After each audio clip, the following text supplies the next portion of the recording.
lighthearted about the whole, qualification period. Obviously now competing for the win. Yeah. Do you think that helped you? Oh, definitely. I think that this should just be fun, right? And for me, it always has just been fun. It's just been this fun thing that I get to do. I mean, I work a full-time job, and I do this as like my side hustle, right? And so it's always kind of been lighthearted. And the years that it wasn't lighthearted were the years that I didn't really run that well. And so for me, I've always just had to, just take it race by race, day by day, and just focus on having good days and not going crazy hard in anything and just trying to have fun. I think it's really interesting how many storylines in Steeplechase have revolved around people getting injured, and then you come from someone who was injured back to the trials and you get the win. What are your thoughts on that? Have you thought about that at all?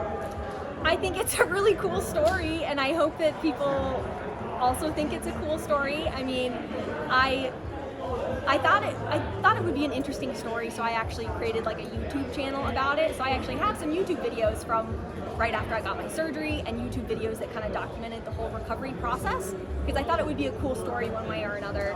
And so if you want to check it out, if you want to know more about my story, you can check out my YouTube channel, I guess. I don't make a whole lot of videos now because I don't feel like I need to. My races are kind of speaking for themselves, but during those months where I was recovering, I wanted to say something. What's your channel? What's your full-time job? My channel is Val Constien on YouTube. Check it out.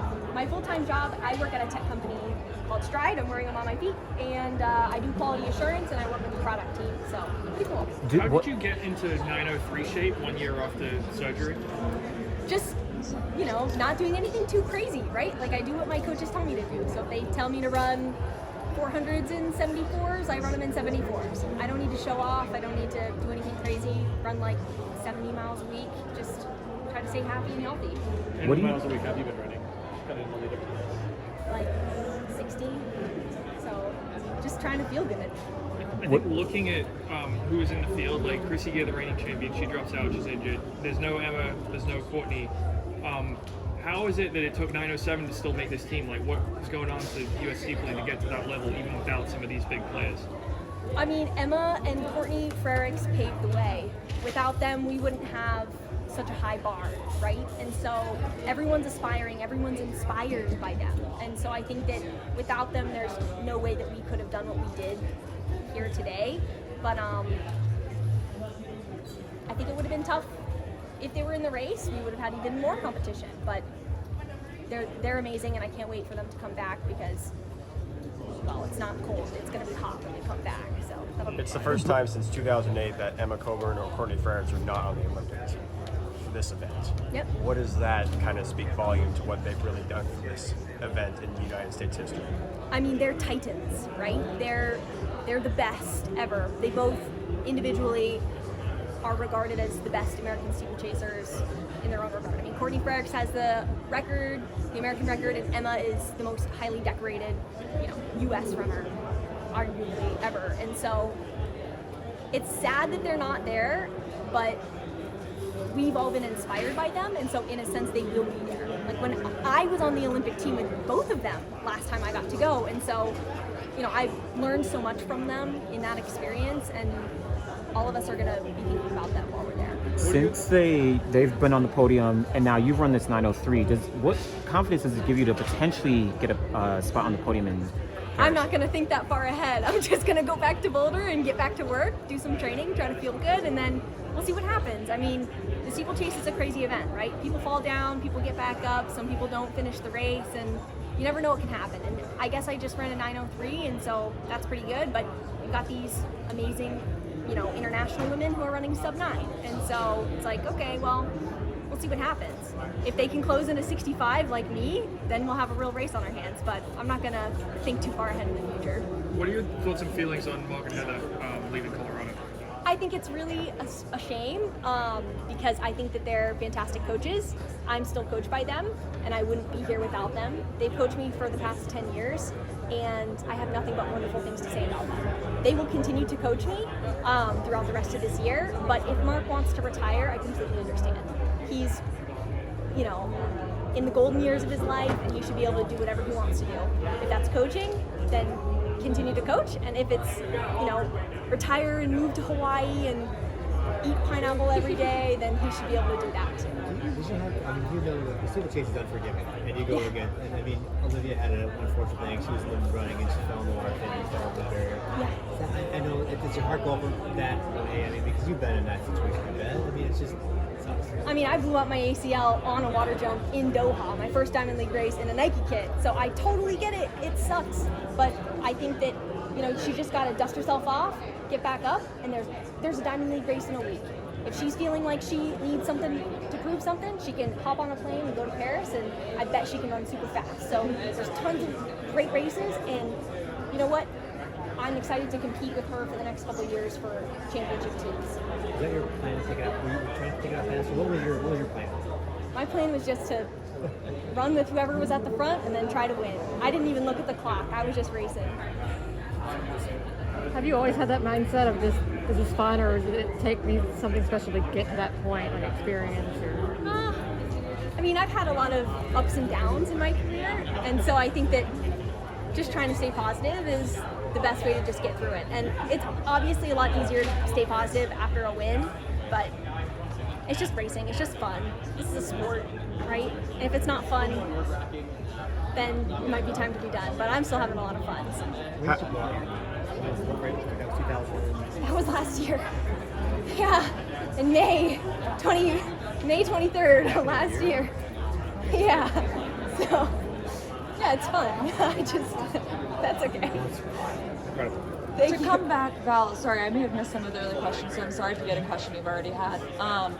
To come back here a year basically and change after your knee just being busted up, and like to run so freaking fast, to set the meet record, to now know that your name is the one next to meet record at Olympic trials. Like, it's going to be there until the next person breaks it, but who knows how long that'll be. But like, Next year. who knows? Like, records sometimes last a long time. Like, can you just walk me through a little bit of like the journey and then now this moment? Yeah, I mean, it's been a crazy journey, I guess, the last year, just kind of fighting my way back into fitness and confidence and everything, but I don't know, I'm just so happy to be here. And I think that I didn't think I was going to be here. It's like, oh, maybe in 2025 I can participate, but I don't know, I'm just happy. At the end, when you crossed the finish line, you saw 903, like, reaction like to that, I mean, to that number. I mean, it's an extraordinary number. Yeah, it's really cool. So I think that I've worked really hard. I mean, you can't not work hard and run that fast. At first I thought there was something wrong maybe with the clock or something. I was like, wait a second, was that really 9:03? But I knew I was fit. I had a lot of confidence, and I left it all out there today. And so I think maybe I could run a little bit faster, hopefully, but I can't be disappointed with that. That was really special. It did seem like at the end, I mean, your stride still looked good. Like you were obviously exhausted at the end of the race, but it did still look like there could be more. Like Maybe. Yeah. We'll see. So maybe at the Olympics we'll see if I can go a little faster.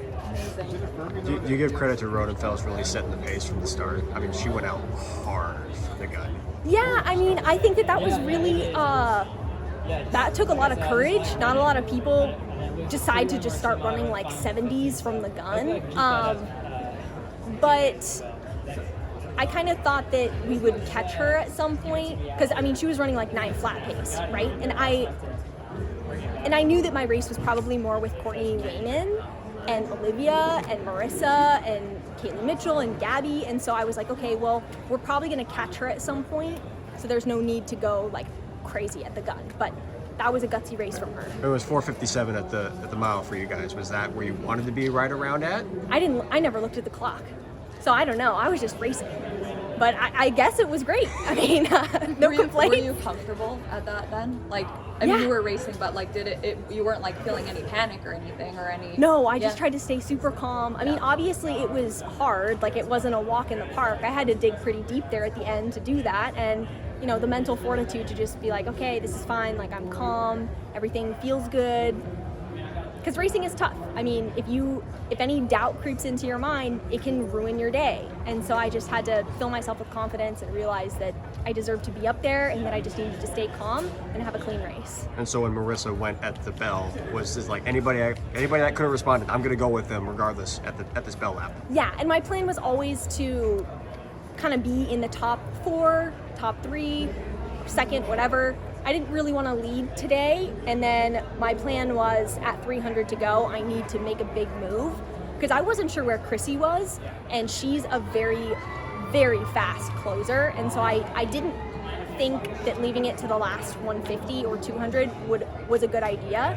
And so then at the 300, I just decided that I needed to make that move and put in a really big surge, and then just try to kind of have a more dominant finish if possible. Because then if anyone wanted to come with me, fine. But sure, I'll get second, no problem, or I'll win, but I don't want to miss out. So is that something you've been working on at practice? No, not really.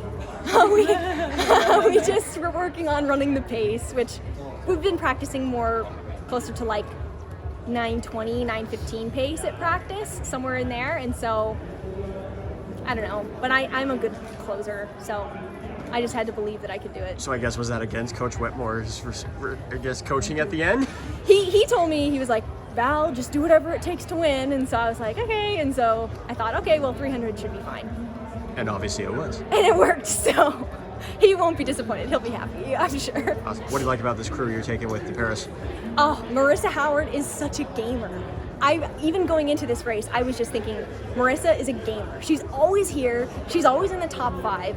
She's just such a badass. She just had a kid, right? And so I was like, okay, Marissa, and to be able to go to Paris with her is going to be so fun. And then Courtney Wayman, she's a more seasoned vet than me. She's been to 2 world championships. I've only been to 1 Olympics, and so she'll know the ropes, and it'll be really fun. And I think that, you know, we're all super fast, so hopefully we can all sneak into that final and then put on a good show. Valerie, in that respect, to what you just said, like, you know, I had the time to revise the all-time U.S. list. I mean, Yeah. even without Emma and Courtney, that the top 9 women in that race are all now in the top 20 in U.S. history. Yeah. You know, like, because of your performance, Courtney dropped time, but actually moved back in the all-time rankings because you're now ahead of her. I mean, like, you know, but just how special is it to be like, look, I mean, everybody would love to see Emma and Courtney run, but it's like, just because they don't, like, everything is just fine with the U.S. Yeah, everything's fine. I mean, what do they say? Comparison is the killer of joy, right? So I don't want to compare myself to these women. They've inspired me. They've paved the way. I mean, Emma won 10 U.S. championships in a row. Courtney Frerichs ran, I think, she ran like 8:57 or something psycho fast. Like, these women are still just these amazing figures, and I have always looked up to them, and they inspire me. And so, you know, I don't really want to compare myself to them. I want to continue to enjoy what they've done in the past and what they can do in the future. So I don't really care about rankings. I don't care about all times. I just want to run.